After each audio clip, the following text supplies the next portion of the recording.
కేంద్ర ప్రభుత్వం ఒక్క మాట కూడా చెప్పలేదు. వాళ్ళన్న మాట ఏంటంటే ప్రతి 20 సంవత్సరాలకు 20 సంవత్సరాలకు ఒకసారి డీలిమిటేషన్ ప్రక్రియ జరుగుతుంది కాబట్టి తెలంగాణ రాష్ట్రంలో 17 సీట్లు ఉన్నాయి. సపోజ్ 17 సీట్లకు సంబంధించినటువంటి తీసివేతలు కూడికలు ఉంటాయి తప్ప సీట్లు తగ్గేటువంటి ప్రసక్తి లేదని చెప్పి ఇప్పటికే చెప్పినాం. రెండవది, కేంద్ర ప్రభుత్వం డీలిమిటేషన్ చేసే ముందు దేశవ్యాప్తంగా పార్లమెంట్ సీట్లు కూడా పెంచాలని భావిస్తే అప్పుడు ఏ రేషియో ప్రకారంగా పెంచుతారు, జనాభా ప్రకారంగా పెంచుతారా, ఓట్ల ప్రకారంగా పెంచుతారా, లేకపోతే రేషియో ప్రకారం పెంచుతారా అని ఇంకా క్లారిఫై కాకముందే పిల్ల పుట్టక ముందే కుళ్ళ గుట్టినట్టుగా ఏమీ లేనప్పుడే ఈ రాజధాని చేయడం అనేది మంచిది కాదు.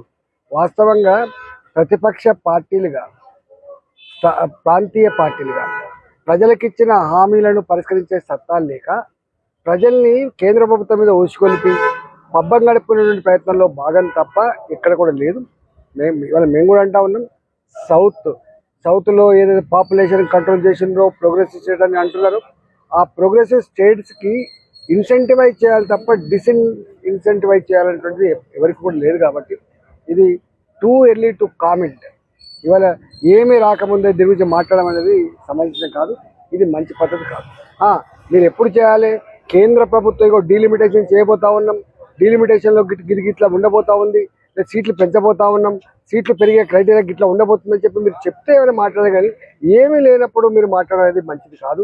ఇప్పటికైనా దేశ పురోగమనంలో భాగం పంచుకోమని చెప్పి కోరుతున్నాం.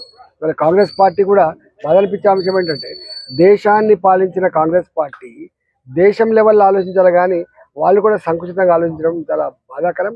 ఇలా కాంగ్రెస్ పార్టీ కూడా ప్రాంతీయ పార్టీ స్థాయికి దిగజారిపోయిన విషయం ఇలా స్పష్టంగా అర్థమవుతా ఉంది. కాబట్టి డెఫినెట్గా భారతీయ జనతా పార్టీ దేశం కోసం ఆలోచిస్తుంది, ప్రోగ్రెసివ్గా ఆలోచిస్తుంది. ఇవాళ ఎవరైతే ప్రోగ్రెసివ్ స్టేట్స్ ఉన్నాయో వాళ్ళకి సపోర్ట్ చేసే ఆలోచన ఉంటుంది తప్ప వాళ్ళకు నష్టం జరిగేటువంటి ఆలోచన ఎటుపై కూడా చేయదు. విధి విధానాలు వస్తే మీరు ఏమైనా మాట్లాడాలి, కానీ ఏమీ లేనప్పుడు మీరు ఎట్లా మాట్లాడతారు? బట్టకాల్చి మీరు చేసే పద్ధతి ఇదే సోషల్ మీడియాని నమ్ముకొని లేకపోతే ఇట్లాంటి అబద్ధ ప్రచారాల మీద ఎన్ని అడ్డదారులను తొక్కి అధికారాలను ఆడటంలో బాగా చేస్తుంది తప్ప ఏం లేదు. ఇవాళ మీరు చూస్తా ఉన్న హిమాచల్ ప్రదేశ్లో ఇట్లా తప్పుడు ప్రచారం అబద్ధపు మాటలు చెప్పిండ్రు, ఏమైపోయింది? కుప్పకూలిపోయింది. ఇట్లా తెలంగాణలో కూడా అబద్ధ ప్రచారం చేశారు. అలా మేము నిలువరించే ప్రయత్నం చేసాం. ప్రతిపక్ష పార్టీలుగా మీరు ప్రజలకు బాధ్యతంగా మీరు మాట్లాడండి, హామీలు ఇచ్చినప్పుడు చూసుకోండి, హామీలు ఇవ్వమని చెప్పినాం. ఇలా తెలంగాణ ఏమైపోయింది? మేము చెప్పడం కాదు, 2,97,000 కోట్ల రూపాయలు బడ్జెట్ పెడితే 70,000 కోట్ల రూపాయలు ఖర్చు పెట్టలేకపోయినాం, మాకు అప్పులు పుడతలేవు, మేము నడపలేకపోతున్నాం, జీతభత్యాలకు అప్పులు కట్టడానికి డబ్బులు లేవని చెప్పి ఇలా చేతులు ఎత్తేస్తున్నది మేము కాదు, చేతులు ఎత్తేస్తున్నది రేవంత్ రెడ్డి. కర్ణాటక గొప్ప స్టేట్, దాన్ని ఇలా కథం పట్టించారు.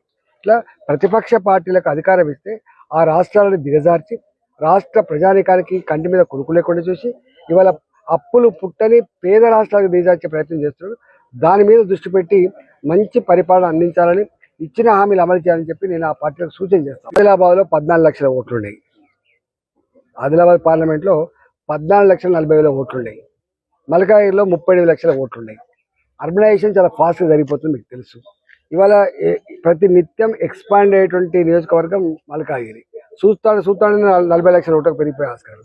ఇక్కడ 17 సీట్లలో, ఈ 17 సీట్లలో 14 లక్షలు 40 లక్షలు సరిచేయాల్సిన శక్తి ఉంది. కాబట్టి ఈ మొత్తం ఓటర్లు డివైడెడ్ బై 17 సీట్లు అట్లా పెంచుతారు తప్ప ఇక్కడ ఈ తీసుకుపోయి ఇంకెక్కడో యూపీలు ఇస్తారనేది మాట వాటి తప్పుడు ప్రచారం.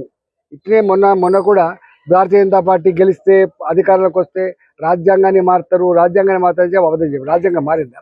రాజ్యాంగాన్ని మార్చగలిగే శక్తి ఎవరికి లేదని ఇవాళ అర్థమైన తర్వాత కూడా, అంటే కనపడుతున్న సాధ్యం కాదని తెలిసిన తర్వాత కూడా అబద్ధం ఆడుతున్నారంటే వాళ్ళు ఎంత మోసకారులో, ఎంత అబద్ధాల కోరులో, ప్రజలు ఎట్లా వంచే ప్రయత్నం చేస్తుండో అది ఒక్కటి సాక్ష్యం చాలు.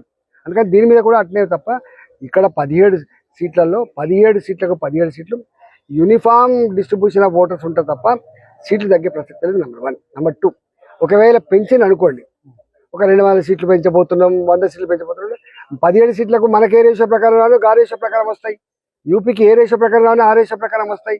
అంతే తప్ప అక్కడ జనాభా ముందు కాదు పెంచాలంటే ఎట్లయితే చెప్పండి? తప్పు కదా. అసలు ఎట్టి పరిస్థితులు కూడా ఇవాళ భారతీయ జనతా పార్టీకి, నరేంద్ర మోడీ గారికి నేషన్ ఫస్ట్, తర్వాత పార్టీ నెక్స్ట్, తర్వాత రాజకీయం అధికారం గురించి మాట్లాడతాను. నేనేమంటున్నా, ఇవాళ నేను ఒక్క మాట అంటున్నా, ఈ 77 సంవత్సరాల భారతదేశ చరిత్రలో అన్ని రాష్ట్రాల ప్రజానీకం ప్రధానమంత్రిని యాక్సెప్ట్ చేసేది ఫస్ట్ టైం చూస్తున్నాం. అటు అరుణాచల్ ప్రదేశ్ కావచ్చు, ఇటు గుజరాత్ కావచ్చు, ఇటు కాశ్మీర్ కావచ్చు, ఇటు కన్యాకుమారి కావచ్చు, అన్ని సంస్కృతుల, అన్ని ప్రాంతాల, అన్ని భాషల ప్రజలందరూ కూడా మామూడి అనేటువంటి పరిస్థితి ఇచ్చినటువంటి ఏకైక నాయకుడు మోడీ గారు. సబ్కా సాత్, సబ్కా వికాస్, సబ్కా ప్రయాస్. అంతేకాదు రాష్ట్రాల అభివృద్ధిలోనే దేశ అభివృద్ధి ముడిపడి ఉందని చెప్పినటువంటి నాయకుడు మోడీ గారు. ఇవాళ మీరు నేషనల్ హైవేస్ నిర్మాణం జరిగితే కేరళకు మాత్రమే, అది యూపీకి మాత్రమే జరగట్లేదు, కేరళలో జరుగుతూ ఉన్నాయి, అధికారం లేకపోయినా తమిళనాడులో జరుగుతూ ఉంది, తెలంగాణ జరుగుతూ ఉంది, కర్ణాటక జరుగుతుంది.